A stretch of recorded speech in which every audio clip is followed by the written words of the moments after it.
Shit, isn't it? Sorry for the early morning wake up. I get up at like 5 every day. Actually, it's afternoon for you now. It's like 1 o'clock there, isn't it? No, it's 12. I thought you were 5 hours ahead. I don't fucking know. Yeah, you're supposed to be 5 hours ahead. It's 8 a.m. here. Well, it's not. It's 12 here. Oh, so you're only 4 hours ahead. I guess so. So all this time I've been wrong? I guess so. It's not rare, is it? So how are you doing under the circumstances? Basically, the zombie apocalypse. What the fuck is going on? It's only been a week since we spoke. I think... And it feels like the longest week ever. Okay, I don't want... People are going to get really pissed off when I say this, but has your life really changed? No, not really. There's mine. I mean, I got a friend that has a studio with, you can get a good workout in there if you want. So I've been getting in there and working out, and really nothing's changed for me because I work. Why didn't you leave those on? You got your glasses. I got my Muslim hat. Okay, all right, it's fine. Fucking hell, Jesus. No, I don't really feel like anything's changed for me. So I feel kind of bad for all the people that can't get to a gym or can't get to a studio or something. I mean, mine's just more like what the fuck is going on with the economy, and obviously a lot of the deaths in other countries and the way everyone's been locked down. And yeah. I mean, the scariest part is the death toll keeps rising, and the economy. If you want to know personally how it's hit me, it's like the business is my business has been impacted by like crazy. Like the last couple of days, sales have dropped off considerably, and which is the thing. It's just that's what's happening here. Yeah. It's a luxury item. I don't think people give a shit about buying supplements right now. They're trying to get toilet paper. Yeah. So, anybody in your family or anybody around you have been impacted by it yet? No, not in. Hold on. Let's get some water. Thanks. It's not a fresh one, is it? Let's see that. This is shit. I've just been given an already opened. She's had some of it on the way up the stairs. Well, of course she has. Is there ever... Okay, there's one thing I noticed. Is there ever a time you get a bottle of water or a glass of water and there's not already a sip taken out of it? That's a swig, man. Look at that. That's the piss. I think she's just going to pour some of that away, the prick. Yeah, it's no, of course it's affected. Obviously, I'm friends with a lot of people that own gyms. Yeah, a lot of my friends are also personal trainers, so it has affected everyone, really. Yeah. What about? I know there's like obviously more cases of illness and death on your side of the world. Anybody affected? And do you know anybody's been affected health wise? No, not yet. I don't know of anyone, and I don't know anyone that knows of anyone yet, because I think the numbers. The thing is, the numbers are a bit small still. I want to say something, but I want people to know this is not how I feel. I've been watching. I watched London Real. You know that the interview show or whatever. They had a guy on who's a complete conspiracy theorist, and he brought up a lot of good points about why he thought this whole thing was a conspiracy, or was kind of planned. Okay. And even though I think that's crazy, there was some like kind of coincidental. Yeah, but when you listen to flat earthers, you're like, yeah, that's a good point. It's a good point. And then the whole time, I'm still like, you're rebelling. No. But they do make compelling arguments. I don't listen to flat earthers ever and think that they make any sense. I just don't. Sometimes the odd point they make, you're like, but then obviously you disprove it like that. But they put together good arguments. Yeah. That's why it's entertaining. I don't know. It was just interesting because the guy was saying like, how they tell you not to use cash anymore. His whole theory was this is all like to create a one world order, and that everybody was going to be using one currency after this, blah, blah, blah, blah, blah. And he was saying how it's so coincidental that we're not allowed to use cash anymore because of spread of germs, because apparently they, whoever they is, wants you to use digital money. I use cash today. You're not supposed to, are you? Fuck the world. No, I just used cash today because I just had £20 on me, and it was about 16 quid. Yeah. I was like, cash, and they're like, yeah. Okay. Anyway, do you think there's any? So unless Waitrose, that's the supermarket, by the way. Yeah. Unless they haven't been told about the new world order, I suspect that is utter bollocks. So you think there's zero merit to any of those arguments? It's a flu. It is trending quite badly. Do you think there may be other things at play, but it's not? I don't think it's to the extent that people are believing. Do you think it's weird that Iran got hit really hard with it out of all the countries? Like second. Because, I don't know. I'm not going to generalize the whole nation on some videos, but I have seen videos of people in Iran licking the floor and licking the walls and doing all this stuff to just say that God protects them. That sounds a little weird. It does sound a little bit weird. So what I'm saying is there's a lot of media out there trying to get the wrong ideas into the wrong people's heads. So I've seen a lot of that shit, but I haven't seen any good news or bad news from Iran. I've just seen they've got the worst numbers. Here's somebody licking the floor. So I don't even know what to think because apart from those two pieces of information, I have no idea what's going on in Iran. Apart from somebody telling me it's a percentage and these people are licking the walls.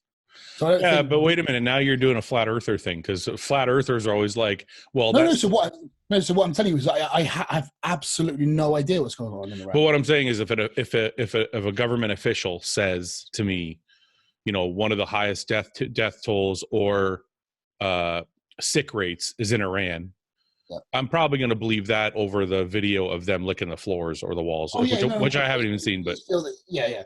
But what I'm saying is, it's like apart from those two pieces of information, there's nothing else to go with. There's not much to paint a picture with. Maybe I just like looking at the conspiracy theory. I'm not a conspiracy theory guy, but I'm not. I find them very entertaining. Yeah. But I don't believe that's the case for the most part. Yeah, that's kind of how I am. I kind of like to think about it and look at it, but I don't actually believe it. Yeah. But I do think there's people benefiting from it. Potentially, but I mean, people selling stock and people waiting to buy stock. Yeah, that's going to happen regardless. But if this is a serious pandemic, the people making the most noise about how dangerous this is and how threatening it can be are the people living it. And like you say, in Italy, and the frontline services like the paramedics, the doctors, the nurses.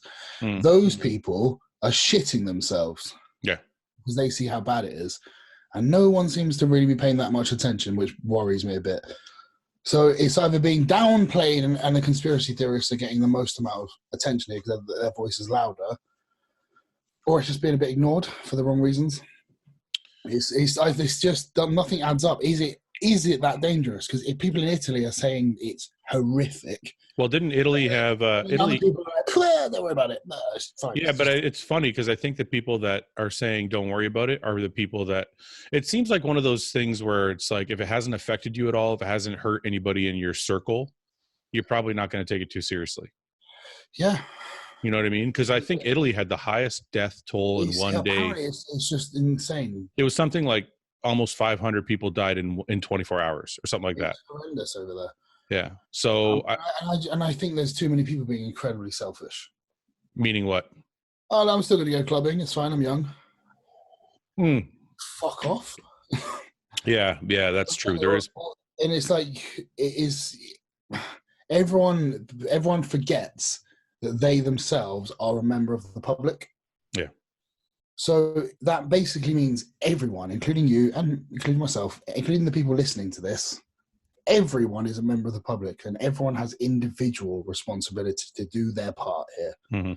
Too many people are ignoring that. Yeah, I haven't even, we have a family dinner every Sunday, me and my whole family. And my father's passed away, but my mother's still around. Yeah. My mother's 79 years old.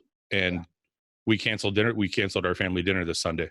Yeah, and everyone is paying a price. Everyone. Yeah. But the sooner everyone starts pulling together, the sooner everyone will get through this.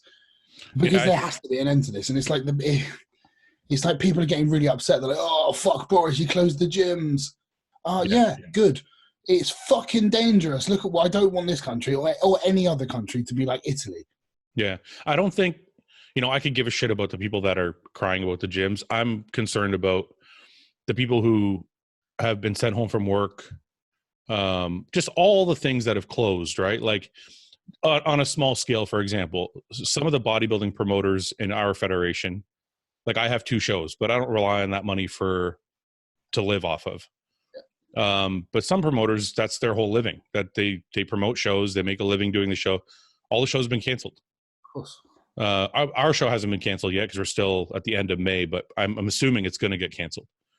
So just on a small business scale, those are the people that are really, really suffering. You know, people have been sent home, no pay, or businesses that are just getting off the ground, or anything like that. Those people are fucked. Yeah, and you know what? The people who are making it worse are the people that I'm talking about. The people that are not taking any responsibility on themselves to get this. Because the more that you're fucking about, pretending your life is normal and spreading this, the more that those people who are our friends and our families who run their own businesses, who are losing their jobs, the longer they are going to be fucked over too. This is why everyone needs to take it upon themselves to just do the absolute best they can to stop the spread of this. If you can stay at home completely, stay at home completely. So that that Patrick Bet David guy that interviewed Sean Ray and Chad Nichols and Dorian Yates and all that, he had a couple of scientists on or whatever, researchers. And the one guy said they have an antiviral medication that they think can kill it. They're running tests right now. So they can get that out to the public within the next 2 to 3 months if the testing goes well. Okay. So that's a positive. It's very positive to look at, right? There's positives such as China has started opening. Yeah. So they've actually started opening tourist. They've started opening tourist attractions from today. Now, they did take responsibility and they did lock themselves down. And from what I've heard, because I have spoken to a couple of people who live there, British people that live there, have said that there wasn't mass panics there. Mm-hmm. And they got rid of it within 6 weeks. And they had the worst case. So this is what I'm saying. If everyone does their part, this can be beaten, and it can be beaten quickly. But this is the scary part about not having the viral medications yet, because what those two guys that were on his show actually said is, once people go back to their normal life, it's going to come back. Like the numbers will come back if there's no medication. So so even though China's kind of opening their doors to like normal life, the numbers will creep back up as long as there's no medication for it. Well, it depends, because I mean, they'll probably have like so many cases there. They probably developed what they call that herd immunity there. So I imagine that there's a vast amount of their population that are probably immune now, so it doesn't really matter there so much. But I don't know if you become immune to the point where you don't get it. Like you get the flu, you still get the flu. You know what I mean? I'm supposed to. I'm not going to be one of these people on Facebook that's now an expert epidemiologist. Yeah, I don't. Yeah. Supposedly, you don't get the same strain of flu twice. So, like, you don't get if you get flu twice in one season, then you've got 2 different flus. Oh, okay. I didn't know that. Supposedly, so I think that's why you build up antibodies to certain viruses and certain strains of certain things. So, meaning, if you've caught something once, your body should have a defense to that forever. Yeah. So it's tough to talk. That's what herd immunity is. They're kind of saying that the more people have it or have had it and recovered, the better. Yeah, it's tough to talk about because, like you said, I'm not an expert in it, so it's like I don't want to spew facts that are bullshit. Absolutely. That's why all I'm saying is, everyone listening, just do your part. Do the best you can. Don't avoid people the best you can. Cover your face, you're coughing in the elbow, shit. Don't shake hands with anyone. Wash your hands as much as possible. Stay clean. Avoid people as much as possible. If everyone does that to the best that they can, this is better for everyone else. It's that simple. They are the only facts that need to be relied upon. Nothing else matters. Just do your part. Because you are part of this planet. You're part of society. You are part of the general public. So stop complaining about the general public. You are the general public. Yeah. What we can talk about, though, with some degree of knowledge is how it affects people's bodybuilding life, because I've been getting a ton of those questions. So the one thing I want to say before you add your part is I think people should look at it like a recovery phase. In my opinion, like, okay, this is how I see it. If you train really, really hard, then basically you're giving yourself 2 weeks off. You're giving yourself 2 weeks off to rest, recover, heal up any banged injuries, do a lot of icing, do a lot of therapy. If you don't train really hard, then you can do the home workouts and you're going to get just as much benefit from them. Yeah. So I just keep getting this message over and over again. Like, what am I going to do? And I'm like, let your body refill and recover.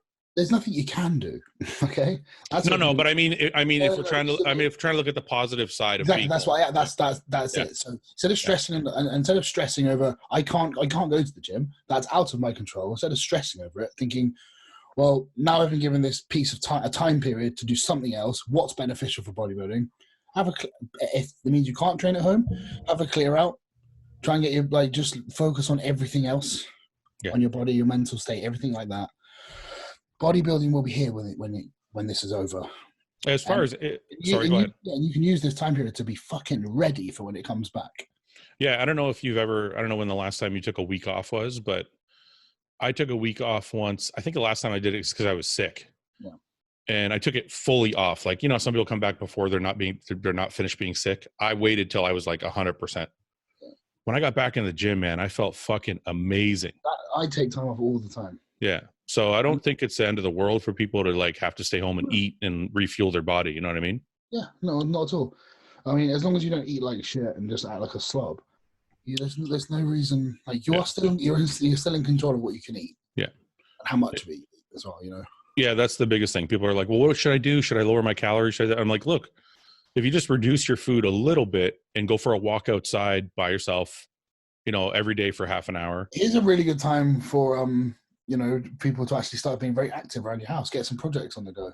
Do something that's actually like clean your car excessively. Like build something. Do redo your garden. Do something around your house. Redecorate. You can pull off your ass and moving. And it's productive. That. You could pull a Cedric and fucking build a fort in your backyard. I don't think that fucker's even finished it, has he? We have to find out whether Cedric's finished that treehouse. I'm sure he started that treehouse when his son was like 3, and it's now yeah, but in fairness, it's not a treehouse; it's like a whole house. I know. Yeah. No, I guess my whole point was you're not going to get fat. Like your body is going to burn. People don't understand. Like your body at rest burns. Let's assume whatever your weight is.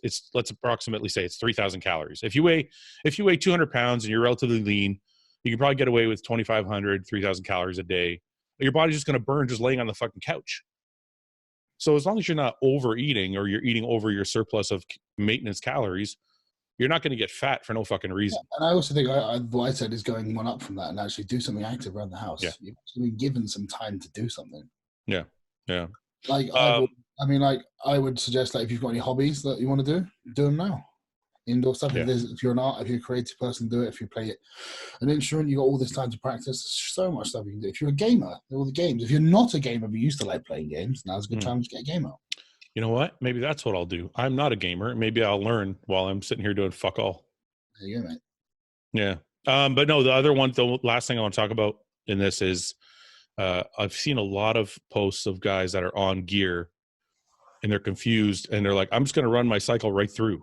And I'm like, I just want to say, I don't think that's a good idea, because if you're at home for 4 weeks, there's no point in pounding 1,000 milligrams of test for 4 weeks straight when you're not doing anything. So, you think about the money you're spending on those drugs, you're just wasting it. Yeah.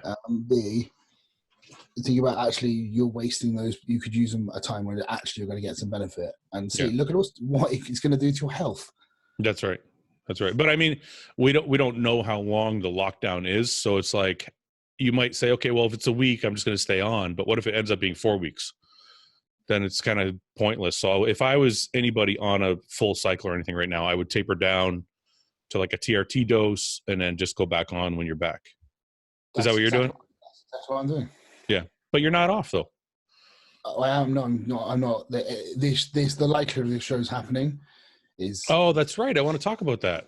It's like 6 and a bit weeks. I'm just like, well, fuck it.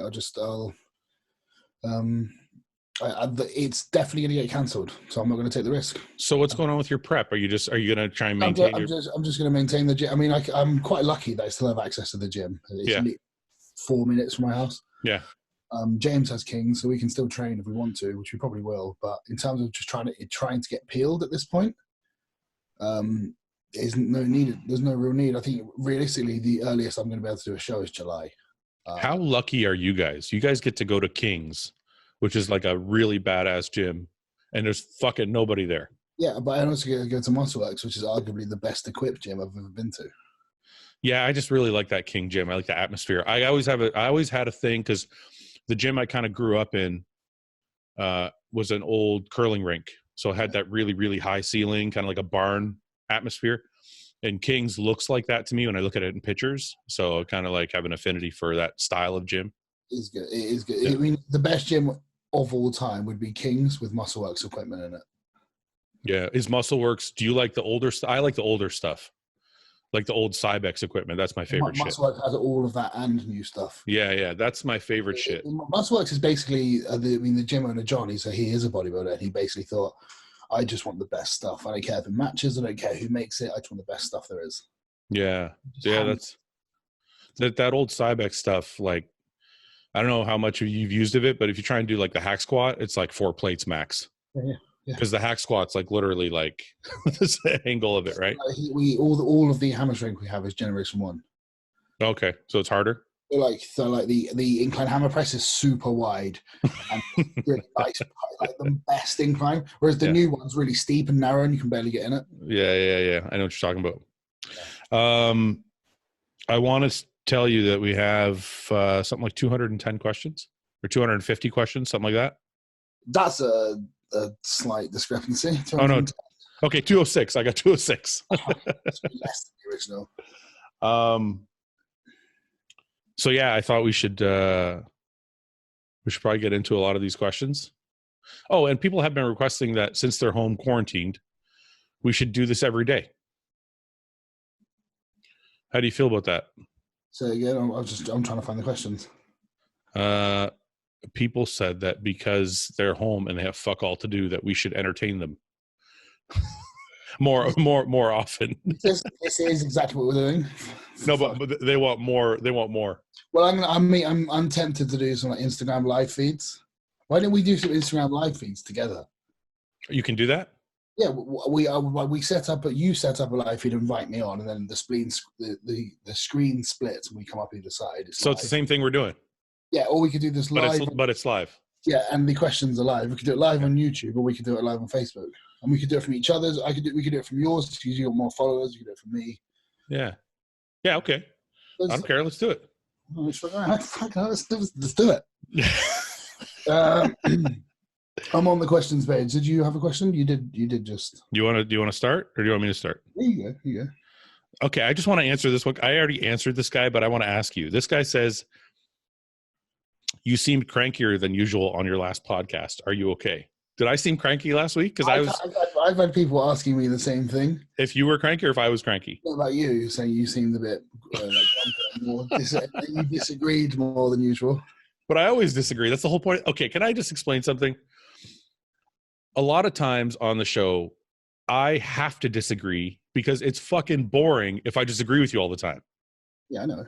You know what I mean? Like I have to be. I know how this works. I know you know. I'm trying to explain to them that there has to be an antagonist. If I just say, "Yeah, you're right," you know what, Luke, you're right. Let's move on. That's fucking boring. Have I been more grumpy this episode? I think I've been more serious because we've been talking about. I don't think. No, man, you're fine. It's like I don't. People. Okay. This is a show, and the show is boring if I sit here and go, "Yeah, you're right. Let's move on." That's not. That is. So a lot of times people are like, I think Luke is right. I just want you guys to know that a lot of times I also think Luke is right, but it's not fun if, we just agree all the time. So there has to be an antagonist. Yeah. But I thought last week, I fucking laughed my ass off last week. Yeah, it was great. I thought we had a great episode and I had a lot of fun. And the guy's like, you seem cranky. I'm like, that's really fucking weird. I don't know. Yeah, I don't get it. I think there's just so much tension in the world. Everyone's just like... Maybe they think when me and you bicker about certain things. We have actual banter. I think people think we're actually being serious. Yeah. They don't get that it's just we're fucking around. Okay. Shall we tuck in some of these delectable questions? Yes. You got one or you want me to go? You go. You know what? This one had like 24 replies. So let's get into this one. How much does it cost you guys on average a year as a bodybuilder? What would you say it costs you on average? Not as much as people would assume. I'm going to say $25,000 to $30,000. No way, fucking no. No way. Well, no. But I'm including like food and everything. That's all I pay for is my food. I know, but I spend $2,000 a month on food alone. I don't. Well, if I assume like $400 a week at Costco. I don't understand this. I mean, my food bill, I'll go like every 3 days and it's about 50, 60 quid, which is like probably $100 to you. So it's probably like it's about $300 a week. No, $300 a week. I said $400, so I'm off by $100. Yeah, I mean, see, I eat very simply, and I eat the same foods. And yeah, but you said on one of the episodes that we did, you eat out a lot. You're not counting that. Oh, okay, so in the off season, yeah, I don't count. I'm counting everything. Okay, I don't count being a fat cunt and ordering McDonald's 6 times a week. That's not part of my bodybuilding. Wait a minute. That's not part of my bodybuilding. That's just me being greedy. That is part of your bodybuilding. No, you need those calories. I don't need fucking McDonald's. Okay, let's rephrase the question. He's not asking what is the bare minimum you can get by with. That's a different question. I'm asking how much do I spend on bodybuilding itself directly, and it's probably not as much as you because a lot of things I don't pay for. Yeah, but I think the McDonald's counts. I don't think that counts because even if I wasn't a bodybuilder, I'd probably be doing the same. See, let's relate it to taxes. Okay. When I do my taxes, I write off all my food. Okay, I do that. Okay. Yeah. So that means one of the times McDonald's counts. Sometimes when I order takeaway food, it's clearly for 11 people, not just one. So I can. It's not. But you end up eating it all. But it's just mine. Yeah. And I can say this was for a business meeting. A business meeting. Because there's like 7 dishes. It was just but in reality, it was just mine. The tax person's like, how can we spend $300 on sushi? You're like, well, I had a meeting, but really, it was your own fat. Yeah. Really, I'm just disgusted. Okay, so going back to the question, if we include all the fucking restaurant food to take out food, it's probably $6 million a year. I don't know, but it's a lot. It's a lot when you consider all that stuff. But that's honestly not because I'm a bodybuilder. That's just because I'm greedy. Yeah, I know what they're really getting at. They want to know how much our gear costs. So gear is not expensive. Well, let me preface that. I don't really pay for it, and if I do, a vial of tests probably cost me 10, 12 quid, which is like $15. Yeah, because I'm in England and it's good here. And then they're like, well, what about the GH? That's like the 30 grand a year. Is the only thing. Okay, GH is pretty expensive, and that's the really thing that I'd pay for because to get good GH, you have to pay for it. Yeah. So if you add in the off season, I'll just use good generics like Ansimone. I probably spent in my prime. I was probably spending $10,000 a year on GH. No, I don't think I spend that much. Well, because I get a kit for us, I'm paying like $1,000 for like a good kit, like a pharmacy grade. I think mine's probably maybe £200 a month, maybe max. Pharmacy grade? Yeah, but that's like a pen and a bit, a half, which is I use about a pen and a half a month. How many IUs is that? 3.6 a day. How many IUs is that? I don't do it every day. I have like 2 days off a week. So it's like 3.6 IU a day. Oh, 3.6 IU a day. That's kind of specific. 3.6. I don't know anybody. Because it's like it's 10 on the slim pin. Oh, okay.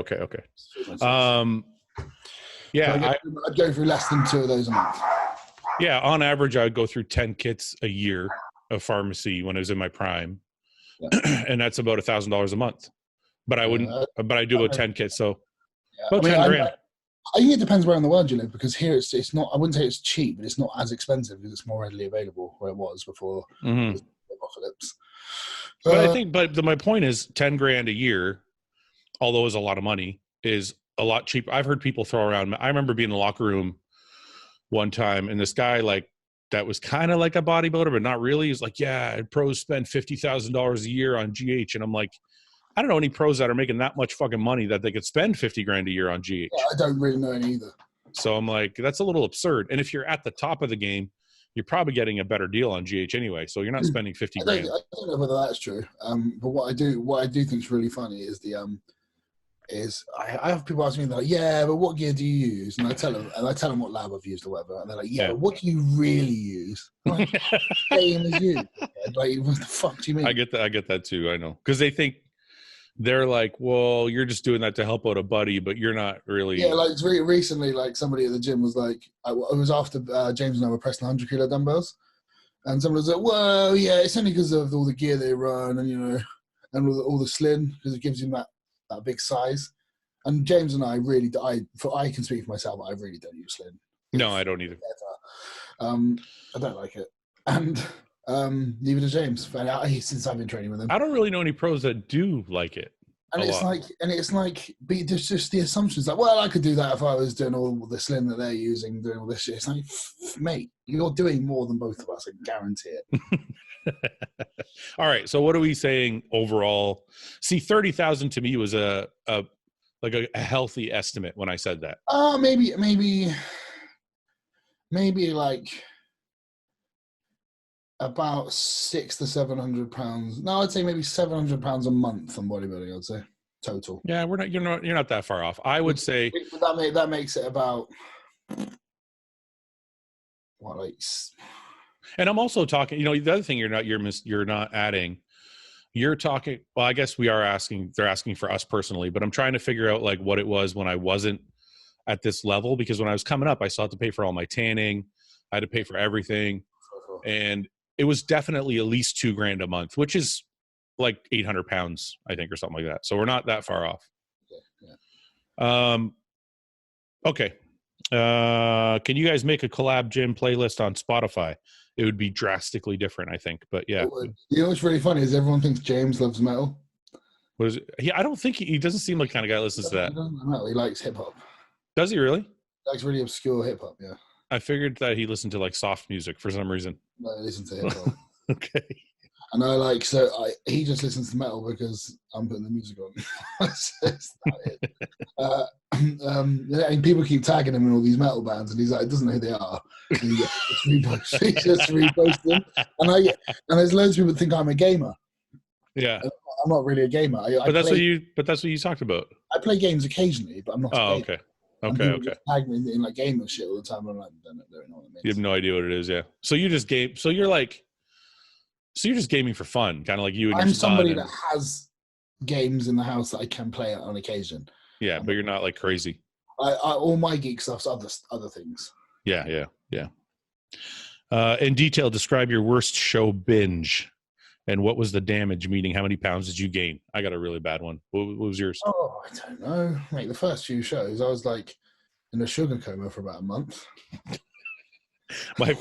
My first show, I gained 50 pounds in the first week. Yeah, I've done that. No word of a fucking lie. It was so gross, dude. I remember sitting, like the day after the show, I remember looking at the coffee table. I was laying on the couch with a stomachache, and I remember looking at the coffee table, and there was like a shrimp ring, a block of cheese, some ice, some ice cream, and some cookies. And I'm like, what the fuck is this array of just gross fucking, you know what I mean? It was the worst. Did you get those like pockets of water like on your hip? Oh, dude, my whole lower body looked like. Yeah, like do you get that? Like, because I always get it for about like a month after a show. I saw this little pocket of water. It's mostly there in the evening, just on my hip. It's like a saddle bag. I'm like, what the fuck is this? I don't get it anymore. But the first probably 3 shows, actually, I binged for a while, but the first 3 shows are the worst. Yeah. Like anywhere from 30 to 50 pounds in the first week after each of those first 3 shows, because I just thought I was never going to eat again. So I would just. I don't really binge on food that much after shows anymore. The first week, I don't really eat anything at all. No, not anymore. No, I don't. I actually finally snapped out of it. It took me quite a while. Like it progressively got better as the more shows I did. I like getting back onto my diet. I think the only thing I like doing is when I get back to my normal diet, instead of having like oats for breakfast, I'll have bread, but with the same carbs. I'll add like proper ketchup and barbecue sauce to my meals. That's about it. Yeah. I'll probably have my last meal, instead of just like white fish, I'll probably have yogurt and peanut butter instead. It's not really a whole lot changes. It's more just more palatable diet food. Yeah. The last few shows, I think I really just enjoyed the show, the meal after the show. And I didn't like go crazy. I just enjoyed it with my family or whatever. Yeah. And then the next day I would try and binge, and I just didn't have it anymore. I was like, I don't really want to I would have one stomachache, and I'm like, fuck it, I'd go back on my diet. Yeah. But like you, I would just substitute like certain things that I like. Yeah, like I'd have something tasty. I'd have a Quest bar or something, or an MRE. Yeah. You're not supposed to have Quest. Well, I've only competed for twice. I'm just joking. I'll tell you what, those MRE bars are dangerous. They sent me a box of them after the Olympia, and I ate a whole box in a day. And how bad did you stink? You probably stopped. Not too bad. Honestly, not too bad. The BAR bars I do because they got whey in them. Yeah. And they make me just, they're not great. When I was with Muscle Tech, I used to crush those fucking bars all day long because they would just send me boxes and boxes of it. They just got these new cookies and cream flavored bars. Yeah. And I tasted one in the when I was there last. Yeah. And they're definitely going to send me a couple of boxes. Do you ever get what they've got to be eaten? Do you crave bars when you're dieting? Because I crave actual protein bars when I'm dieting. I think I crave textures. Is that why? Maybe. I think you crave protein bars probably because the texture's good. The guilt's low. Maybe that the guilt's low. Because you'd honestly much rather a Snickers. No, that's the thing though. I actually because you don't want the guilt of what comes with the Snickers. I don't have any guilt after a show. Honestly, after a show, I have zero guilt. I will get as fat as I possibly can. Yeah, that's true. I don't give a fuck. When you look down at your feet later in the day, you're like, you start laughing at yourself and then just carry on eating pizza. When your shoes don't fit, you're like, fuck. You look like you got baby's feet. It's like an oval. It's just like yeah. Okay. You know what? So many people are going to say they're so irresponsible. Boy, their kidneys. Blah, blah, blah, blah, blah, blah. Right? Yes, we know all that. That's why we don't do it anymore because it's not healthy. No, it's because I don't do it because I don't do it because it's not healthy. I don't do it because it doesn't feel good anymore. When I was younger, I could my body could mulch through food. I would get stomach aches, but I would be over them in a few hours. Ben and I have discussed this because when he was you would eat just mountains of dog shit. Yeah. Not literally, just poor choices of food. Yeah. No issues. Yeah. And I was the same when I was younger, but now he'll have a glass of milk and just be like, actually that's not it's not true. We're both way more sensitive to food than we used to be. 100%. Wait till you're 40. It's worse. Yeah, it's fucking shit. I love milk, and I had I think I had some milk because I decided I'm not doing the show 2 days ago. So the last couple of days when I'm going to eat whatever the fuck I want. So I had a milkshake the other day. Fuck it, had a milkshake, and within 30 minutes, my stomach was like, "What are you doing to me?" And I was this sucks. Because when I was a kid, I used to do 6 pints of milk a day.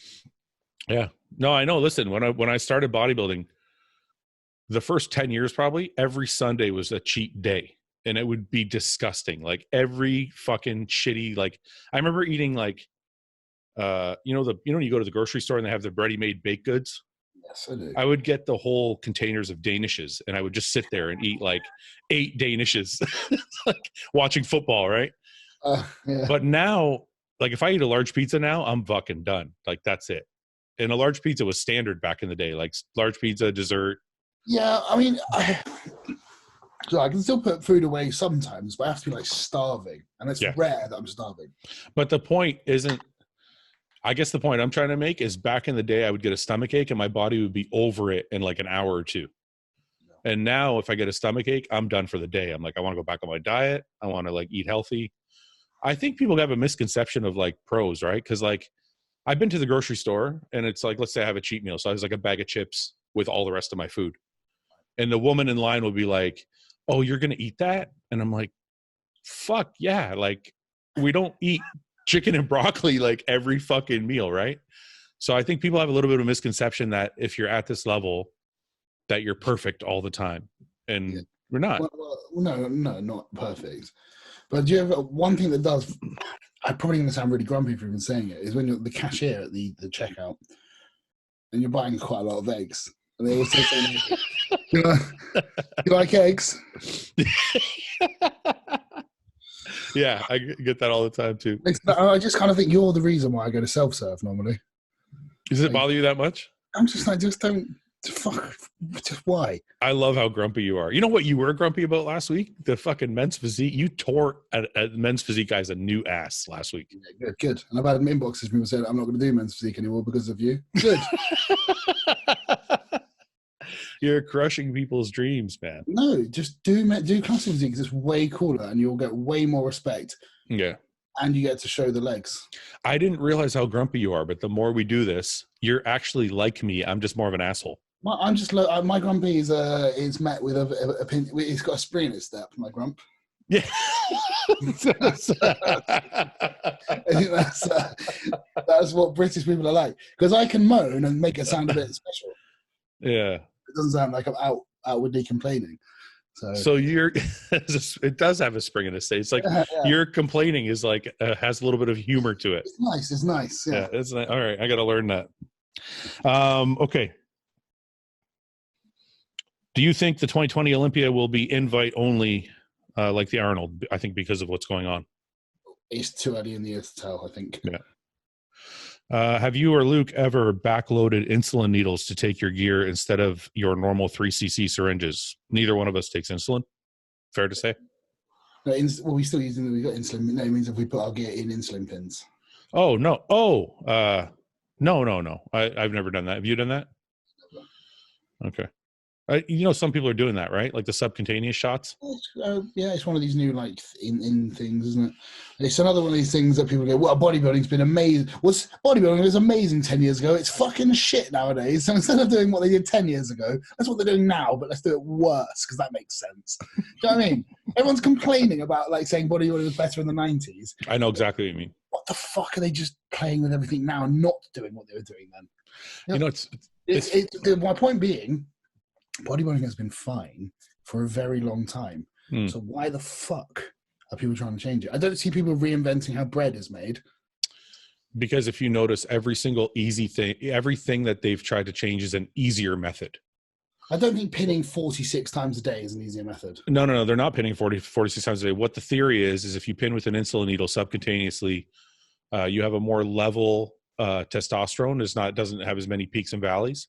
And it's a lot easier because you don't have to pin as deeply or with such a big needle. So everything, if you notice that they're trying to change about bodybuilding, is an easier thing. You mean everything's a bit more shortcut, a little bit easier? Yeah. Name one thing that was done in the 80s or 90s that they've tried to change that's harder. Absolutely. You're absolutely right. Nothing. That is human nature. People are trying to make things easier, more accessible, faster. It's like when they say, "Oh, fucking eating fish is bro science, man. It's stupid. You don't have to eat fish." I'm like, look, if you actually do a diet and you start eating a lot of fish, you're going to see a fucking difference between eating fish and chicken. 100%. Yeah, I'm not saying you can't get shredded eating just chicken, but if you have trouble getting shredded, if you switch to fucking whitefish, you're going to see a difference. Yeah, I would agree with that. But that's one of those things because a lot of people don't like eating fish. So they started doing this thing where they're like, well, calories a calorie. I can eat fucking chicken. It's the same as long as the macros add up. And I'm like, I absolutely detest eating fish. And Chris normally gets me eating quite a lot of fish. That's me too. I can't unless I'm eating sushi. I fucking hate eating like cod or sole or any of that shit, but it makes a fucking difference. Isn't it weird that sushi on paper is the worst food choices? Why? Well, I only really eat the salmon though. I don't salmon like. Yeah, but the rolls, they if you would say, oh, it's rice, raw fish, and seaweed, you're like, no thanks. But it's fucking amazing. But the actual individual ingredients is just normally terrible. You mean on paper it sounds like shit? Yeah, really bad. Like if somebody described sushi to me and I'd never tasted it, I'm like, definitely not. Yeah, I agree. But it's phenomenal. Yeah. But going back to our point, that's what I've noticed is all of the changes are stuff that makes life easier. Even working out. They're like, guys used to work out for 3 fucking hours. I'm not saying you should do that, but now guys are like, well, you should just be in there for 45 minutes. And I'm like, yeah, but you could absolutely destroy yourself in 45 minutes. I'm not saying it's not, some things aren't valid, but some of them aren't. Like, no, I agree. I think what it is just like you're absolutely right. It's just people want the same results, but the easier way to get there. Yeah. And the reality is that doesn't exist in any part of life, really. Yeah. The clues are in success of the people you want to emulate. Like all the people that you aspire to be like, look at how they did it. They're not fucking around. Yeah, they're not looking for. There's no easy way. They're like, what's the best way? I'll do that. I've been watching a lot of Lee Haney videos this week. It's fucking really inspiring, man. It's great, isn't it? I haven't watched it. I don't think I spent enough time actually learning about Lee Haney when I started bodybuilding because I started way after he was around. Sure. But if you actually listen to Lee Haney, he's fucking very intelligent and actually very motivating. He basically makes you feel like a little bitch. Yeah. Because he's like, you just got to do the work. Like he's been saying the shit we're saying now for like, for 30 years. So anyway, this guy says, can you please answer my question this time? So yes, we will. How come that some people can do multiple shows year round while others suffer to do one? Genetics. Partially. But what else could it be? Well, some people are just lazy. Some people don't want to stay in shape for like months on end. Well, that's won't, not can't. So, okay, yeah. That's I think if it's a can't, it's because genetically some people can't. I don't mean genetically they can't peak more than once. I mean genetically to get to that first peak has probably been so much like work to get to that one peak. It's hard to replicate that again because the body's very tired from that. I don't really know anybody that can only do one. Everybody I know has done multiple shows before. It's just some guys. Depends. Like I'm just using it as an extreme. Like I've done it. I mean, I've done it where I've done a couple, I've been fine, and then I've done others when I've done like 3 or 4 in a row, and I've got worse. Yeah, but I think what I'm trying to say is I think he's confusing with can and can't with do they choose? Some people choose to just do one show because like if you qualify for the Olympia and your goal is to win the Olympia, you're not going to fuck around with other shows. Well, I think the only way to ever really answer this question is you have to kind of do it yourself. You have to have been through it to understand it. It's very difficult to explain. Plus, I think it's an individual question, like you said. Yeah. I don't know if it's all genetic, but it's an individual question. There's a multiple number of reasons why somebody would do a show, 1 show a year versus 4 shows a year. So, money comes into play, contracts come into play, like. But I mean, if you're speaking purely with the look and why some people can do it and some people can't, I think the answer would be genetic. Yeah, it's definitely a huge factor. Yeah.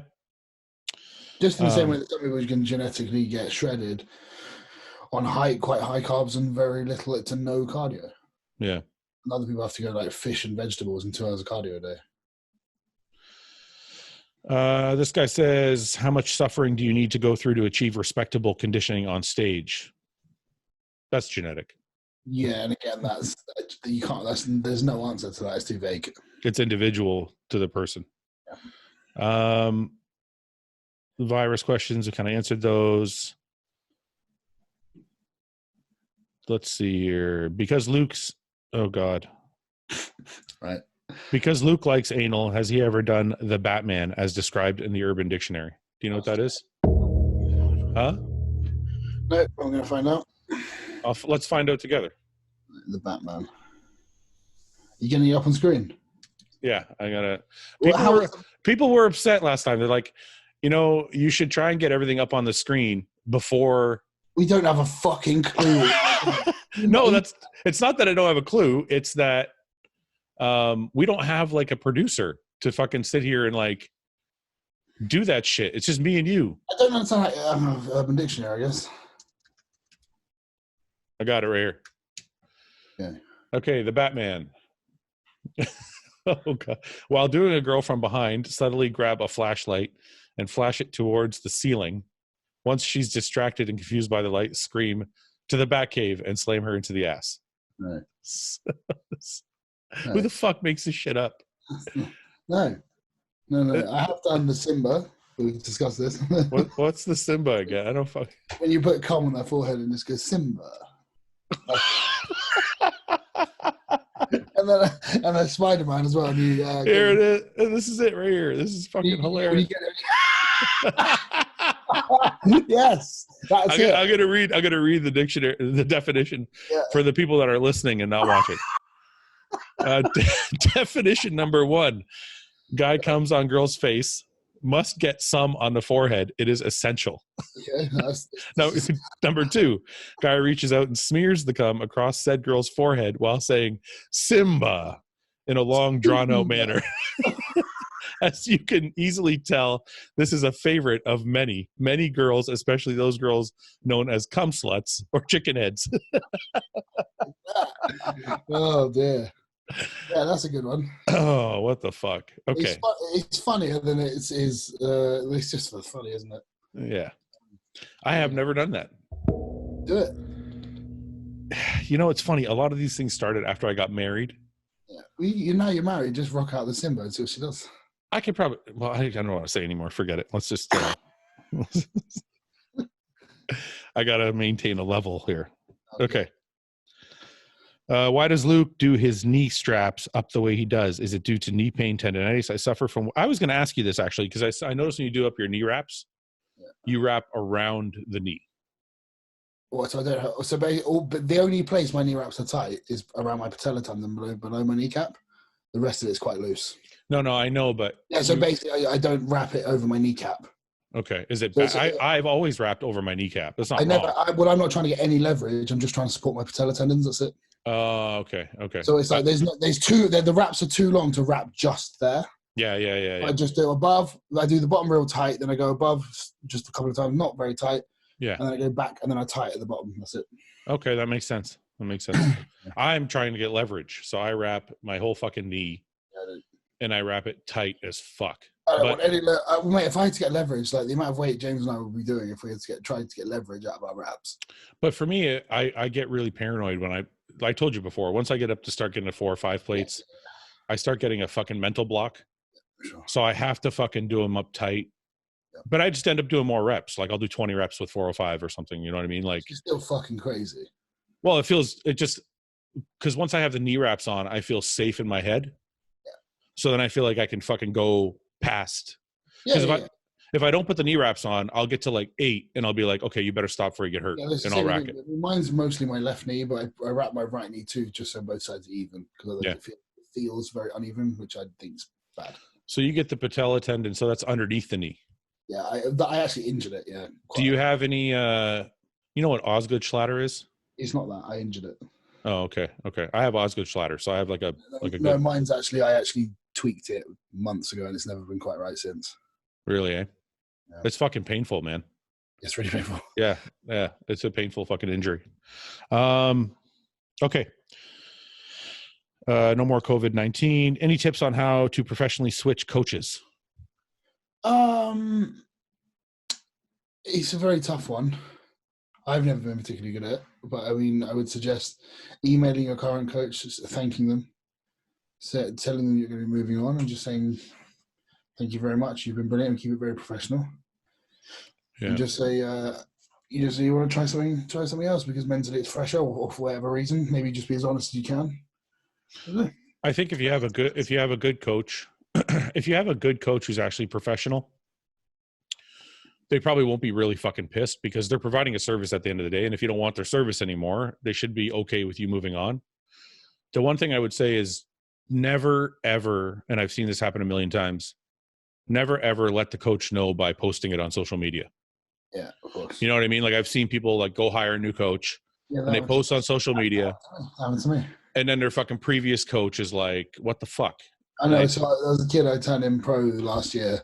I took him back actually because I coached him before. He did really well. Went to another coach, did really badly. Came back to me, and then he won the overall to his first show. Then he won the overall at the British finals winning his pro card in Classic. Yeah. Didn't really thank me. I found out that he won his pro card by seeing it on Instagram. And then 2 weeks later, I saw that he signed with a new coach on Instagram. Like, it's your fault for taking that piece of shit back. So I was like, well, he won't happen again. Yeah. You only make that mistake once. Well, I don't coach people, so I don't give a shit. Are you doing coaching now? You're done, right? No, I'm done for a while. Yeah. You have to choose between Cameron Diaz, Rosie O'Donnell, Hillary Clinton. Right. Who do you fuck? Who do you marry? And who do you kill? You're asking a British and a Canadian about 3 people neither of us could give a flying fuck about. No, but even if that wasn't the case, like even if regardless of nationality, it seems like an easy question. You're gonna fuck Cameron Diaz, obviously. Of course. You're gonna marry Hillary Clinton because she's rich as fuck. Yeah. And you're gonna kill Rosie O'Donnell. No, I'd kill Hillary Clinton. Why? Why? Okay, wait a minute. Let's hear me out. Rosie O'Donnell and Hillary Clinton are equally as fucking annoying. Yeah, I'll just fuck Rosie O'Donnell. I will marry Cameron Diaz because she's also a multi-billionaire, and I get to fuck her every day because she's my wife. And clearly, it probably may be better off that she's dead. I don't know. Allegedly. So you're going to kill Hillary Clinton.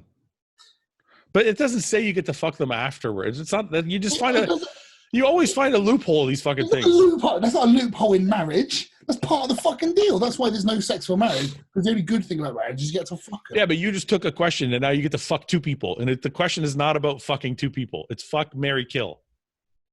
There's no what happens after you're married. Listen, what I've just put on the table there is perfectly fair. It's a loophole, but it's valid. When you're married, you fuck them. Like your wife. Okay, can we ignore the loophole and play the game again?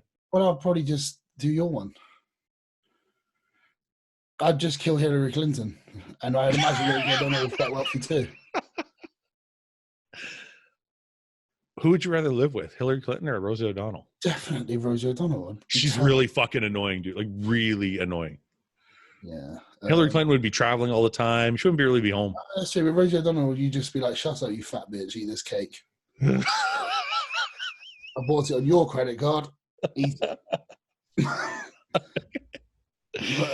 I like your loop. How do you always find a loophole to these things? I don't know. Always. Every time these things come up, it's not really that much of a loophole because marriage does have sex entailing in that. I know, but this game has been around forever. The whole fuck, marry, kill. Yeah. I've never heard anybody say. Well, I'm a secret genius. Yeah, apparently. Fuck. Okay.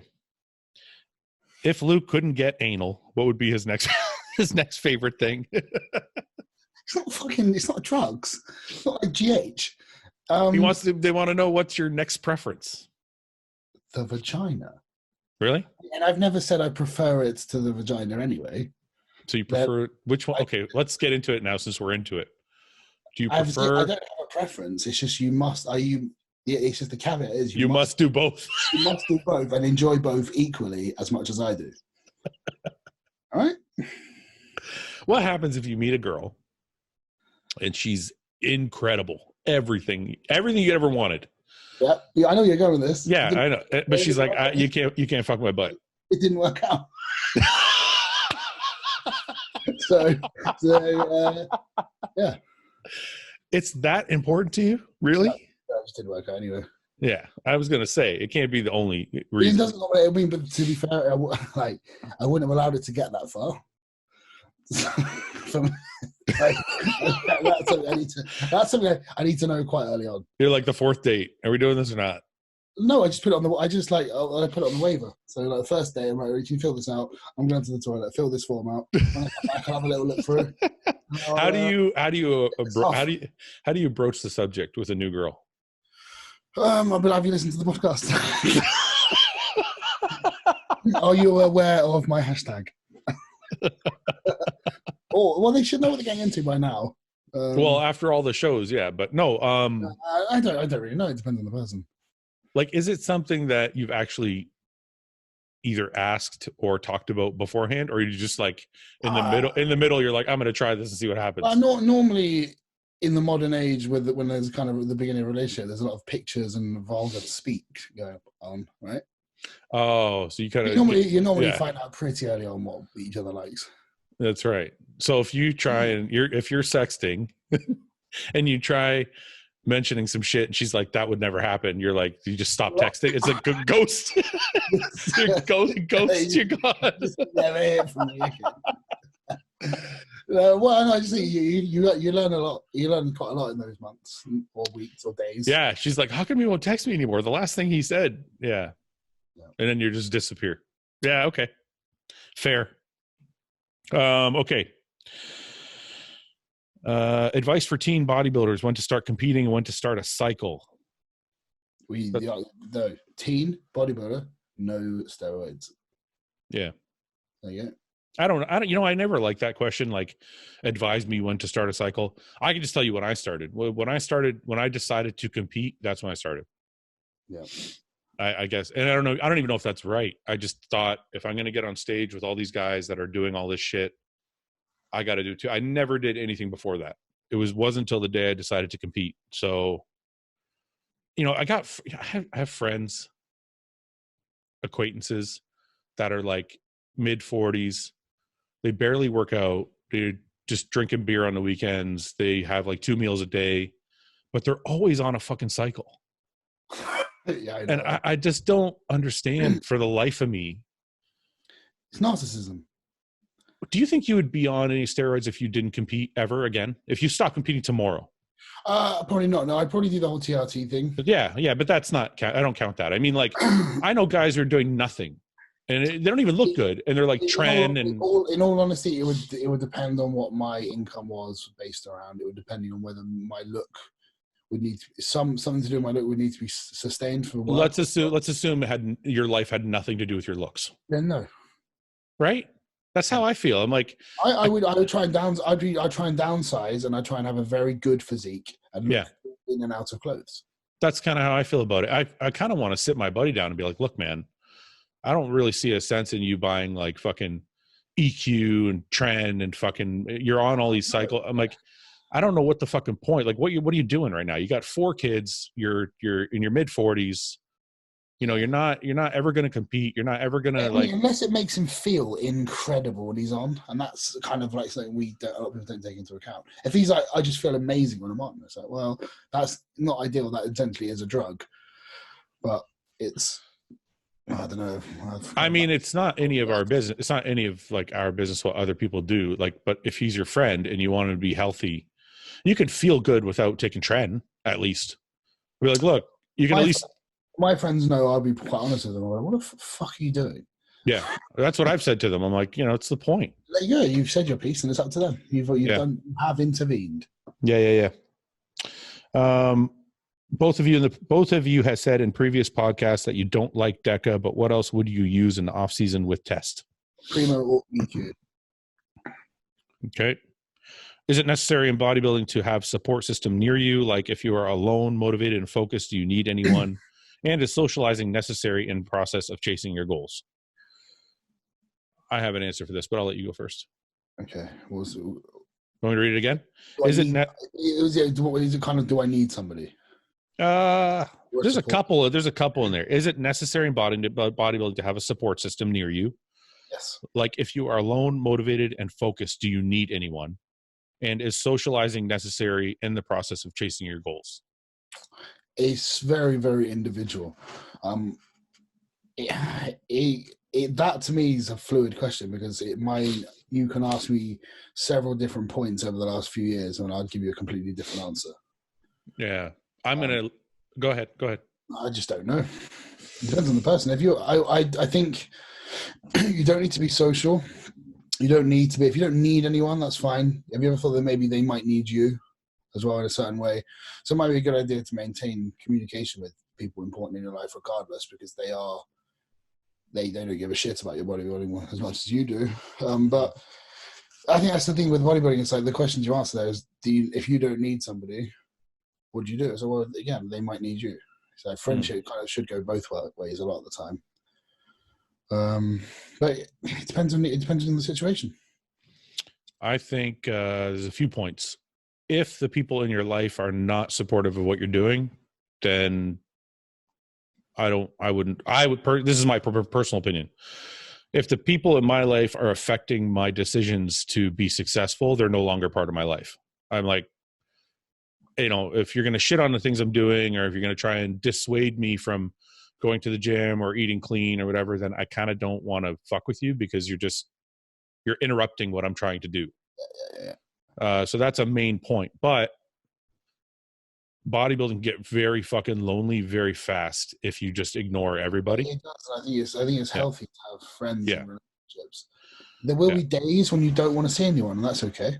Yeah. But the days that you feel good, you should reach out to them. Just like have a dialogue running all the time. Like I think because the thing is, if you shit all over everyone when you're getting ready for a show, well, after the show, when you put some like some sugar back in there, and you want to start being friends with everyone again, they're going to be like, yeah, go fuck yourself. Yeah. I think that's why it's important to have a strong base of friends. Like the friendships I had in my life weren't based on bodybuilding. So when I started bodybuilding, they were like, it's cool if you don't go to parties for like 3 months, and they were still waiting for me when I was done. But if you have like very fragile or fake friendships, those people aren't going to stick around. They're not going to wait for you to fuck off for 3 months. That's a very valid point. So I think when you have when you have actual friends in your life, you could not speak to them for a while. When you do speak to them, it could be as if you spoke to them yesterday. Well, and they understand and they're supportive. Like, okay, I'm not gonna bug you every weekend to go fucking get smashed because I know you're doing this thing, because I think it's, and then as far as socializing is necessary, I'll tell you one thing I did wrong in my career. I would have networked a lot more. It's important to kind of get to know your peers and get to know, people in your industry. And if you live in a bubble and you're like, I'm just going to work really hard and that's enough, it's not always enough. Yeah, that's a good point. Sometimes it's good to get out and know people, even if it's just as acquaintances. I think in this industry, because it's so small, I think that's important. So one thing I would have done differently if I could go back and do it again is, I don't want to say schmooze, but like just make more connections and network a little better. Yeah, I agree. I'm noticing things like my lat and traps on the left side of my body are smaller than my right. Tips on helping my problem. Unilateral exercises? Go to chiropractor to find out that both sides are firing equally. Good. Have you guys ever done the Spider-Man as described in the Urban Dictionary? Yes. What the fuck is that? Look at it. I've done this one. This one's good. The Spider-Man.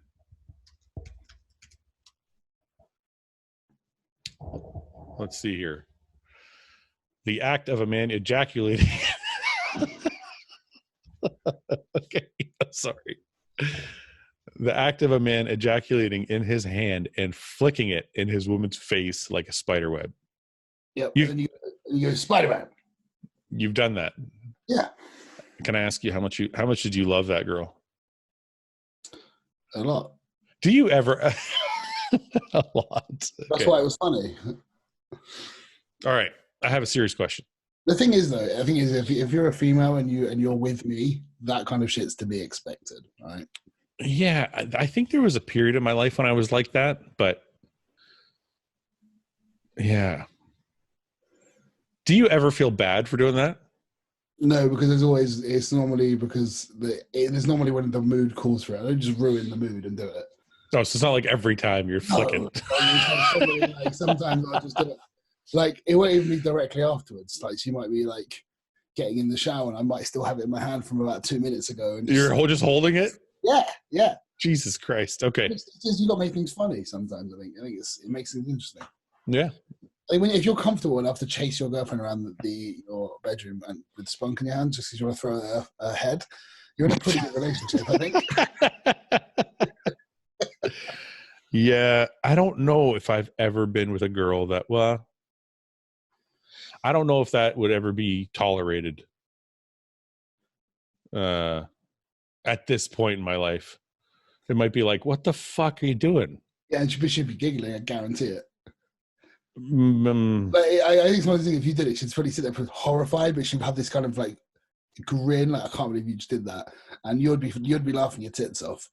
And I wouldn't risk it, but I can imagine. I'm not gonna risk it. I don't think that would be how it went.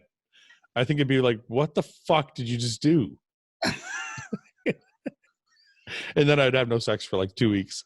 Yeah, but I think if you've been like that since the beginning, well, you wouldn't have got married. So, you think if I had been like that from the beginning? No, I think it depends. It depends on the person. But it's like, I think sometimes when you can just be that ridiculous. It doesn't have to be that exactly, but when you can be that stupid with another person, I think that's when you know it's good. What's the longest relationship you've been in? 5 years. Do you think after, okay, so let's say the first year, the second year, do you think you're still able to do the same things after 5 years? Yeah. Yeah, see, for me, I feel like it's different. I feel like as you mature as a couple. Yeah, maybe. Kind of like you change, like maybe I probably have done things like that in the beginning, but if I did them now, 13 years later. Yeah, you can't just get out. You can't just be like, Spider-Man. What the fuck? I'd be like, Luke told me to do it. Yeah, but like, if you kind of, that had been a relatively consistent way you had acted the whole way through, like where you can both just be silly. Yeah, I think I stopped because like for the first 5 years, maybe 7, yeah, I was like that. It sounds like I just throw cum at people's heads. That's what it sounds like. You're just like, I'm not that fucking annoying. You're just banging them in the butt, and then you're just throwing your cum at them. Occasionally, I just think stuff like that is funny. Like if she did it to me, I think it's hilarious. No, it is funny, and I'm saying when I think like I'm in a different place, right? So when I think back though, probably like the first 5 years I was like that. And then you're right. If you stop, then the dynamic changes. Well, I'm terrible at relationships. It's quite clear. And yeah, so maybe. So I haven't made it that far yet. Okay. I keep respawning at the beginning. If you could change one aspect about yourself, physically or mentally, what would you change? That's a good question. Oh. There's a list for me. I have like a laundry list of things. I have I don't want to even open that. I do not want to unpack that on the podcast. Okay, one. Give me one. Just give me one. Just give me one. What's the glaring, like, the glaring one that's like, fuck, I wish I could change that one thing. Do you want me to go first? Yeah, you can go. I don't even know if I want to answer this because it's a lot of time I don't want to draw attention to things that I don't like. Well, it can be, you can be vague about it. You don't have to be like, I was just going to say I'm overly analytical, and that means even like on an emotional side of things. So I wish I was better at controlling emotions, I guess. You know that book you told me to read, The Daily Stoic? Yeah. I wish I had more control over my emotions and that's like the main thing I'd like to work on. Yeah, same. You just stole mine. You can't just say same. I said it first, you dick. All right, we got 15 minutes because I have a long drive today. That's why we're up at fucking. Where are you going? I'm gonna head up to Toronto and see the guys. Dorian and Antoine, Frank, and all those guys. Very coronavirus friendly. Well, they haven't left the country, and I haven't left the country, and their gym is open just to like them because they own the gym. So they're like, come work out at the gym. Well, you think that's bad?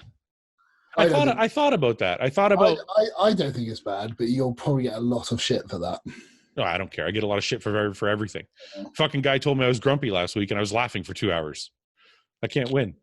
No, you can't win with anyone. No. This coronavirus is driving people insane. Can I tell you something? I put a vlog out yesterday.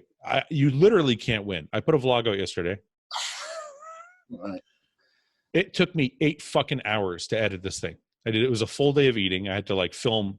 And you know how annoying it is holding a fucking camera in your own face for fucking a whole day? It's like, get the fuck out of here. It's like, it's not easy. Yeah. So I do the thing. I did the camera all day long. Yeah. Then I edit literally like 3 hours of footage. I edit down to 20 minutes. Yeah. It takes me fucking like 8 hours. And then I get people like, I don't like the music. I'm like, fuck, man. Like you can't make everybody happy. Like at some point, someone's going to bitch about something. I just fucking hate people. I'm like, do you know how much effort it took to fucking put this video together? Like I literally, like for a whole day, Thursday, I was editing this fucking video. I know, it's just people. Like I know exactly what you mean. So you're telling me, okay, I consider you normal for the most part. So you're telling me you don't see a problem with me working out with 3 or 4 friends? No, not really, because those 3 or 4 people are massively introverted like you and probably haven't been anywhere. That's the thing. That's how I see it. Yeah. All right. Anyway, yeah. So I got like a 3-hour drive. So I have to get out of here by like 10 o'clock. So I figure we have about till 9:30, and then I got to bounce. So let's do a couple more questions. Okay. When Luke mixes his MRE light with his Rice Krispies, does he use milk or water? Water. What's the weirdest food you ever ate?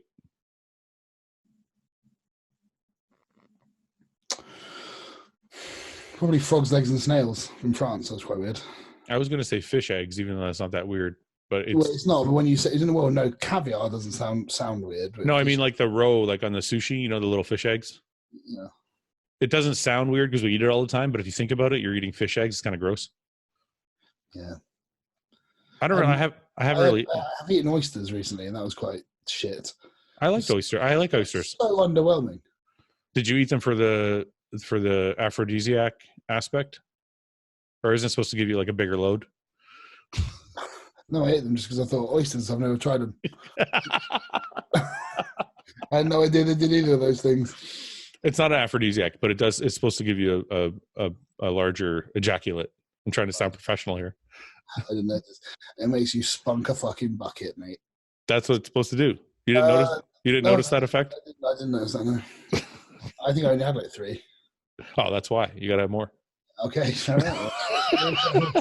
What's the amount for that? How many mussels or oysters do you need to eat? 8. The magic number is 8. To have a gigantic. Yeah, if you have 8, she'll drown. Like stamping on a coconut shampoo bottle. Yes. Good. Good. Yeah. Do you guys watch Lord of the Rings? No. Yes. What? All right, fine. To me, for me. I don't want to answer this. Okay, I'll answer. I was having this conversation with Sarah earlier because we're obviously quarantined in a house together. Yeah. So I was like, she admitted that she's never seen Lord of the Rings. Yeah. Which is despicable. I haven't seen Lord of the Rings. Yeah. You're part of the fucking problem. Okay, I'm gonna watch it, but you didn't watch any fucking UFC after I watched. Yes, I did. I watched them with Ben. I don't know about that. And you sent me a couple of YouTube links. I watched The Lion King like the week after our podcast. Yeah, and you loved it. It was okay. It was good. I fell asleep for part of it. Well, that doesn't count. What happened to that woman's head in the UFC recently? I had like some bulbous head. What? In the UFC, there was a fight. The woman had my God, Joanna. That was a crazy the girl's fucking head. I forget if she took an elbow or it was a punch. I can't remember what it was, but the Asian girl who's a fucking killer punched her in the fucking forehead and it just started to swell. And then you literally could see it from the very first hit. It swelled like a golf ball. And then the golf ball just like kept swelling into this. She looked like Megamind. It was, yeah, exactly. It was fucking crazy to see, man.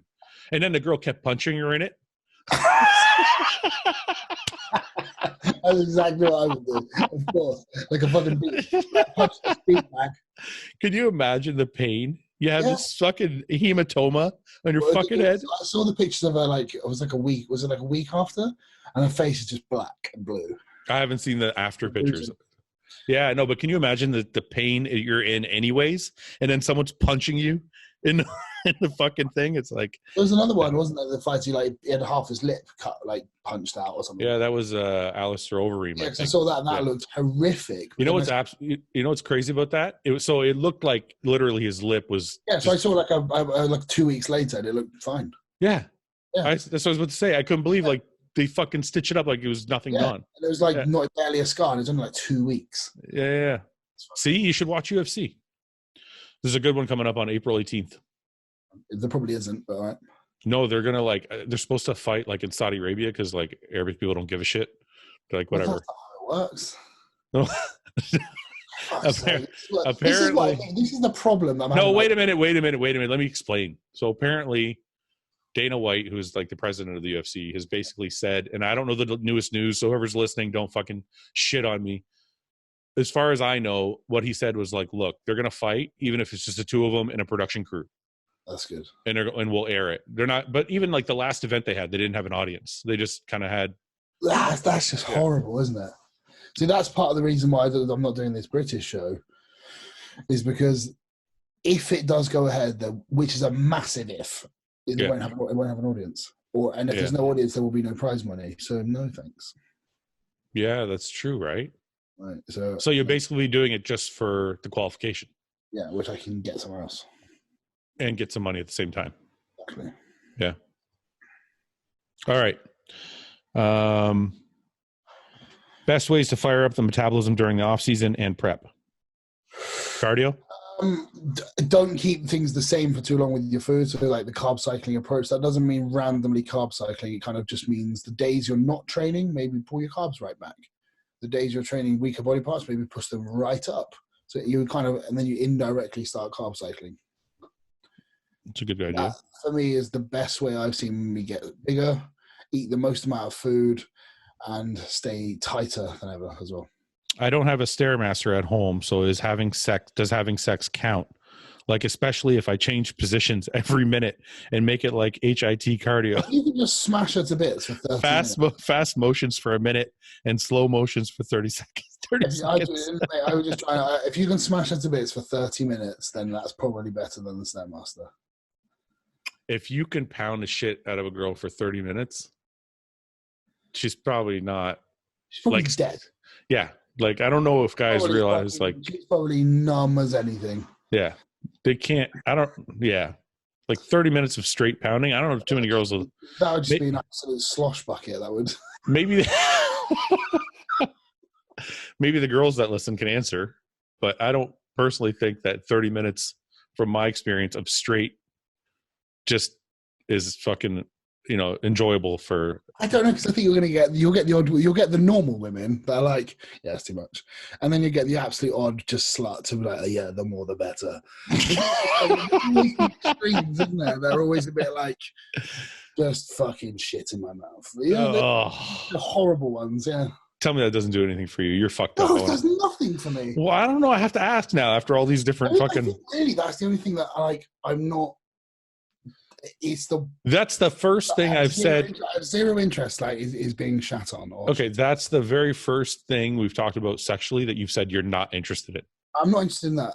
Every single other thing we've talked about, you've been like, yeah, I do that. I'll try it. Yeah, I'm even like blowing a guy. You're like, I blow a guy. I never said that word. You did. So let's just back up. Let's back right up there, son. What do you mean? I never said that ever. Well, you did. Well, I didn't, because I wouldn't. You're like, I would blow guys. I think that maybe if we were talking about that vegan thing, yeah, there's still fucking plenty of vegan food. But you seem very forthcoming. I think it's because I'm very comfortable. I'm comfortable with my sexuality. That's what I'm saying. So you said basically you've done you do everything that we've discussed. Yeah, I've done some pretty horrible things as well that I don't think I'll do again. What's the worst thing you ever done that you can say on air? Stuff with scalpels. No. Yeah, that's not nice. What the fuck is wrong with you? Nothing. How's that? It's because something like paper cuts, like blood. It just bleeds a lot. How is that enjoyable? Some people like blood, don't they? I'm not a vampire, so I don't know. Was it your idea? No, of course it wasn't. Why would I say let's cut each other? Who the fuck are you dating? Well, listen. So I think it was just one of those things. It was like, I'm pretty sure she was a vampire. Looking back, let's cut each other. Really? I think. Well, she was a bit of a goth. Yeah. Jesus Christ! I thought It sounds way worse than it is. It's actually a thing. I know it is. I've heard of it. You just make a little nick on the top of your chest, and it just bleeds fucking loads for no reason. I know, but is that how does that does that happen and then she comes? What does that do? No, then you just crack on. You're just bleeding everywhere, I guess. And you're banging each other while you're bleeding all over each other? Yeah, and smearing in each other's faces and stuff. Yeah. It sounds, yeah. And I just thought, I don't remember I honestly remember what I was thinking at the time. But it's just didn't need that. That was fine without the blood. You think? But I think part of the enjoyment was if she wanted to do it and she liked it. So that's probably why I got some enjoyment out of it. So let me ask you this then. So if you're with a girl and she likes something, whatever it is, you're like, yeah, I'll try it. There's limits, of course. Well, I know you said you wouldn't get pegged, which was, thank God you said that, because it freaked me out a bit. But the thing is, that's not because I'm anti it. That's because I know I don't like it. I'm not anti anything. If you like something you like, I don't give a fuck. That's what I mean. It's like I wish I liked it. It'd be something I could do. I can't. You wish you liked it? What I think is that's probably too strong a word. It's like I would if I had the choice to like it or dislike it, I would choose to like it, because the amount of men that seem to really like it, and gay men obviously fucking love it, that I feel like I'm missing out on something, but I just genuinely don't like it. Yeah, I don't think I've ever thought. It's like I wish I loved. We've had this conversation exactly before. Like I said, I wish I liked cinnamon. I don't. It's not the same thing. It's not. It's not the exact same thing, but it is. No, it's not. But you get my point. No, I don't get your point. You just compared cinnamon to getting butt fucked. Right, pretty much. So what I mean by that, there's so many people that love cinnamon. Yeah. There's so many people that there is not so many people. It's not the same comparison. Gay people.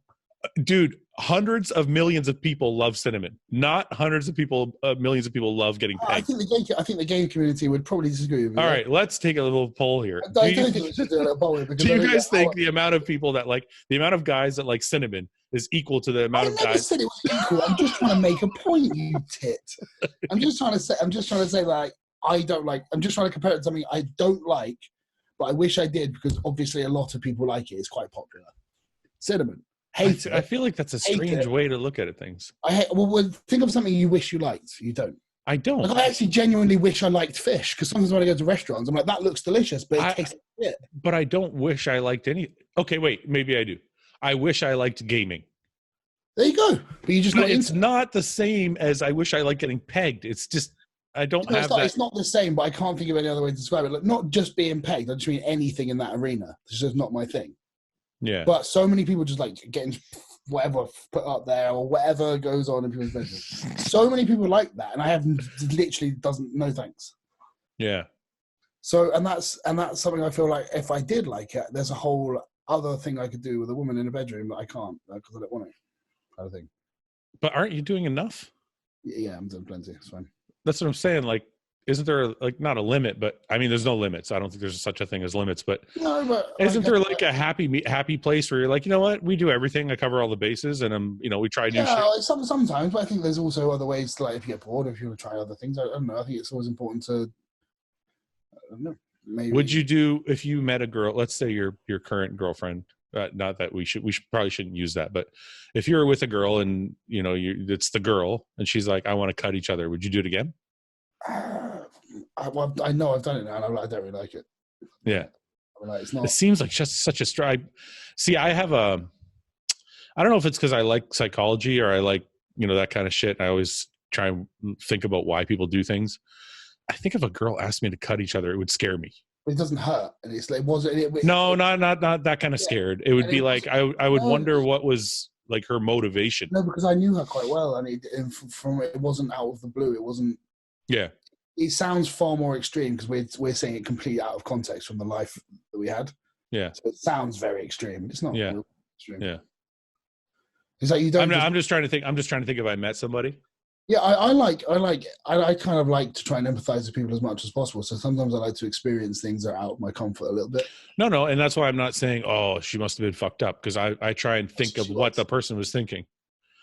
But I'm just trying to imagine if I met a girl at a bar back in the day and we end up at her house and she's like, I want to cut each other. I'd probably be like, yeah, that's different. That's very, very different because you've just met her.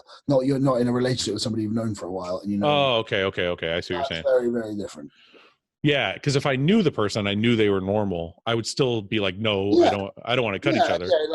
Yeah, there are limits. You have to be comfortable with somebody. You don't just do random shit with a stranger unless you're a fucking. Well, I'm just trying to paint the picture for people. I don't fucking know what you're doing. Who knows? It could have been somebody you met. Not cutting strangers.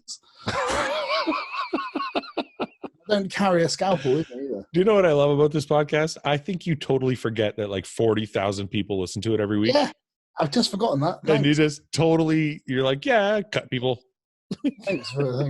Well, I think the people like the honesty in a way, don't they? Because they do. That's why they love you. It's not that weird, and I'm not weird like for doing something like that. It's like it's. I think a lot of people out there do things that they think are weird because they think they're one of the only people that do it, and they're not. They're not. I don't think anything you've said you've done is weird except for the cutting thing. I'm like, okay, that's a little far. It is a little bit. I'm saying for myself, like what I would classify as weird. When I'm saying it sounds totally different than it actually was. Yeah. Like, I'm sure it does. Yeah. From outside of me, you're like, well, it's almost like using chocolate fucking sauce instead. Yeah. To me, that's just. Yeah, I know. It's hard to argue that one, but it's in the context of what it is. It's not a totally different league. It's funny. I wonder what things would come out if everybody had to say what they've done in the privacy of their own bedroom. Yeah, and I don't. I think it's like it's on display with you. You're like, I don't give a shit. Well, I don't really. I know you don't, but I'm saying like I wonder if, and I don't actually give a shit either. I just don't, to protect my wife, not myself. I don't want to tell people because then they're gonna look at her like fucked up, and I don't want that. So I get people sending me memes saying this is your girlfriend, and it's just an anal meme. And then I show her, she'll be like, yeah. Yeah, but that's not offensive. I mean, no, it's not at all. And I just think I think it's actually funny. Yeah, no, that's not offensive because it's kind of like doing anal is relatively normal. So yeah, and I actually love the fact that we have an inside joke with hundreds of people, thousands. I think that's really funny. Yeah, I don't know. I just think it'd be interesting to hear, like, if you could find a person on the street and be like, "What's the weirdest thing you fucking did?" It'd be amazing to hear. If people actually had to tell the truth. I genuinely believe that most people are incredibly vanilla. You think so? Yeah. So you think most people are like missionary, doggy style, that's about it? A little bit more, but not much more. I don't know. I think the opposite. I think people are really fucked and they don't tell anybody. Maybe deep down, but I think what people actually do and what people actually want. Oh, yeah. Okay. I'll give you that. Yeah. I think you're right. I think people probably, their fantasies are probably really fucked up. I think that's what they actually do. I would imagine that the reason why people's fantasies are so fucked up these days is because what we have access to with games and movies and TV is so extreme. To one up that, your fantasies have to be pretty fucked. Well, because I think the level of porn is so great that your fantasies just keep expanding and expanding. Yeah, like hentai porn's fucking mad. The what? Like Japanese animated monster tentacle porn and stuff. I see those sometimes. Like, who the fuck watches that? Now I know it's you. I don't watch it. Oh, okay. It's not my thing. I think it's funny. Okay, I'm gonna wrap this up because I gotta fly. But are we gonna do this again or do a live or something so that people are well, let me know when you're back. Maybe like Monday we can do a live one in the afternoon or the evening. Okay. I'll get this up today. A lot of did we do anything good today? Did we talk about it's always dog shit. It's always shit. It's the shittest best podcast in the world. It's the best shit podcast on earth. I didn't set out to put out a shit podcast. You know that, right? Yeah, neither did I, but here we are. Is it really shit? I don't know. It must be good because when I watch Seth's podcast, I'm like, look how professional that is. And then, but I'm like, I'm like, and then I watch like. What do you mean? What do you mean? Like a fake wall and everything. Yeah, I've got a real fake wall. What do you think? You know, I was like, for a while, I was like, it'd be nice if we had a studio. Yeah. But then, you know who Sebastian Maniscalco is? No, I don't. He's a comedian. Anyway, he's extremely popular.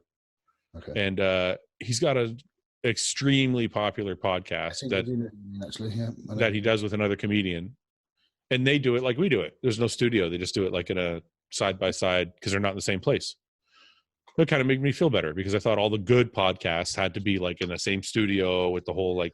I think most people actually just listen to this rather than watch it anyway. No, we get more viewers than listeners. Okay, I don't watch Joe Rogan's podcast. Last week's episode got 20,000 listens, but we got 30,000 views. That's pretty good. Yeah, so need to get his numbers back up. Well, because we fucked off for a few weeks here and there. So because there's a zombie apocalypse going on. We got to keep marching forward, man. We got to keep going. Oh, it's fucked, isn't it? Like I'm still being very positive. Yeah, I'm trying to be positive. Do you think it'll get to a point where I need to buy a gun? No, I think what will happen is I think everyone starts doing their thing, and the country started taking the right precautions. We can get over this, and as soon as we get over this, I think the world is going to be very different, and I think it's going to be different forever. But I think for the better. And I think the economy is going to be shit up to that point, and it's going to take a while to get out of there. But when we get past this, I think the world can. Why do you think it will be better? What do you think is going to be better about it? Well, just think of the way people are going to treat each other. I think what we're seeing from each other and seeing the resources we have are finite. Like the world is not as strong as we believed it to be. You know what I'm worried about? I feel good about the way people are treating each other now. Exactly, they're starting to. Yes. Wait a minute, but I worry about what happens when the food runs out, or if I'm just saying a worst case scenario. Let's say food runs out, toilet paper runs out, whatever it is that people are freaking out about, water. Yeah, it's going to get. Are people still going to be this? Rah community? Are people still going to be like that, or are they going to be like, fuck you, every man for themselves? Yeah, they will be like that. That's my point. A lot of governments are starting to help their people. Yeah. They don't feel so alone, and they feel like, you know what, if we help each other here, we can get through this a bit quicker. So you don't think we'll get to that point because you think governments are going to step in and give people I don't think you'll get some relief? I think it would have gotten to that point in some parts of the world already. Yeah. But it hasn't. Yeah. It's not good, but I think it's going to be better. If people keep this whole, like, you know, let's all work together, community spirit nonsense, not nonsense, but like attitude, I think you're right. The world will be a better place. But I think if you mean people being positive and helping each other and then I think you're right. The world will be a better place afterwards. But I think it's not as very funny to me is when I was watching the Prime Minister's kind of live speech yesterday, the amount of people log in and say, just lock down the country, just fuck's sake, lock down the country. The amount of people saying, just lock down. Why don't you lock yourself down? For everyone who's saying it, if they just lock down themselves, that's most people. Done. Yeah, yeah. That's what individual responsibility. But haven't they done that? Haven't they done that in the UK yet? No. But they did that in a lot of other places. Like Canada's shut its borders, and the US. I think we closed our borders, but the country isn't locked down. What? Oh, that mean they mean like lock down the people in their houses, kind of thing. Yeah, like everyone's in house arrest, martial law. Yeah, no, we don't have that here yet either. But and I don't think it will happen in a lot of places. But I think it's more likely to happen if no one pulls their own weight. Yeah, like, I wonder I don't have to go anywhere, so I'm not. I wonder what would happen if the U.S. did the martial law thing, because the Americans are like, "Fuck you, we're not listening to that shit." I don't think they could. To be fair, I think Americans would freak out. I think they're here as well. Yeah. Because I think what people don't understand is all these world leaders have to try and protect not only the people and their lives, but the economy. Yeah, the economy is so important to everyone who's left as well. Yeah, like when all this is said and done, if the economy is fucked, all this was for nothing. Well, I think the economy is going to be different, because I think a lot of businesses are not going to be able to hold up for 4 weeks. I hope the governments freeze things. Well, I just got a letter yesterday about my mortgage. They're like, you can freeze your mortgage for 6 months now, like payments. So I'm like, okay, that's a relief. You know what I mean? Like if they start doing that on like various things, then people will I think they will do. Yeah. But I think the reason why they're not announcing all this now is that you can't just do that in a week or do that in a couple of days. I think this takes time to put these into place. Roll it out, yeah. I actually fucking get really upset and angry with people who are saying, like, Boris is this, he's a prick, he's this. It's like, the guy has not slept in like a week. He has the weight of the fucking world on his shoulders. Yeah. And all he is just the spokesperson of his team. Yeah. People are shitting all over him. So no one who's like, it's absolutely outrageous. You know, he's like, like all of these world leaders are like, I don't think people quite understand how much pressure they're under. And it's not their responsibility solely. They have a whole team of staff they have to listen to. And everyone's acting as if it's their decision. Yeah, but people need a... And also no one out there, we're not politicians. This isn't what we do. Yeah, but it's not a thing. People need to point the finger at somebody. That's why... Yeah, and I think... Like on a football team, if a football team loses, the head coach gets shit on. It's the whole team's fault, right? Yeah, I understand that, but that's sports. That's not real life. That's not the whole fucking world. No, I know, but what I'm saying is it's people's human nature to need someone to point the blame at. But right? What I'm saying is that's not helping. No, 100% it's not. It's not helping. It's not helping at all. Things are being done. Yeah, it makes people feel good to have somewhere to place blame. I think people just don't want to blame themselves. Well, it's not their fault either, though. No, but Italy are taking blame for themselves. They said if we listened to our government right at the start, this wouldn't have happened. Oh, really? Yeah, and that's well, the people who are ignoring like the government's recommendation, yeah, they're a little fucked up. It is their fault. But I think in Canada anyway, I don't know about other places, but in Canada anyways, people seem to be doing what they can do. I think that seems to be how it is here, actually, where I live. Yeah. Yeah. I just think the more people that can do their part, the better. Yeah. Okay, dude, let's wrap it up. And Monday we'll hit it. We'll try and get something together again for everybody. What do you say live? Like YouTube? We'll do YouTube live on Monday. Yeah, maybe we'll do it on your channel. Your channel has more subscribers, I think. Definitely. Okay, and then we'll point them to the next one to your channel. That way we can start sharing people. We might be able to stream them from both channels. All right, we'll figure it out. All right, cool. Okay, brother. You too, man.